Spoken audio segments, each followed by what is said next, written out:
அரவிந்த் கெஜ்ரிவால் மற்றும் மணீஷ் சிசோடியா ஆகிய இருவரும் அந்த வழக்கிலிருந்து முழுமையாக விடுதலை பெற்றிருப்பது ஆறுதல் அளிக்கிறது.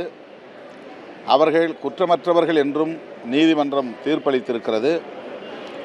இதன் மூலம் ஒரு பேருண்மை வெளிச்சத்திற்கு வந்திருக்கிறது. அமலாக்கத்துறையும் சிபிஐ என்கிற மைய புலனாய்வுத்துறையும்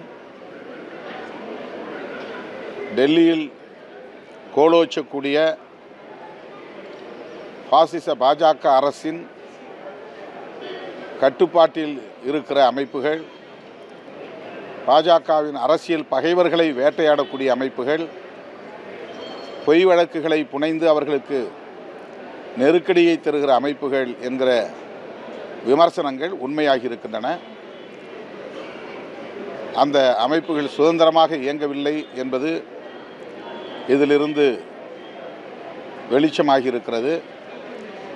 இதுபோன்ற பாசிச போக்குகளை ஜனநாயக சக்திகள் ஒருங்கிணைந்து அடையாளப்படுத்த வேண்டும், அம்பலப்படுத்த வேண்டும், அவர்களின் சதி முயற்சிகளை முறியடிக்க வேண்டும் என்பதுதான் விடுதலை சிறுத்தைகள் தொடர்ந்து வலியுறுத்தக்கூடிய கருத்து. அதை மீண்டும் நான் நினைவூட்டுகிறேன்.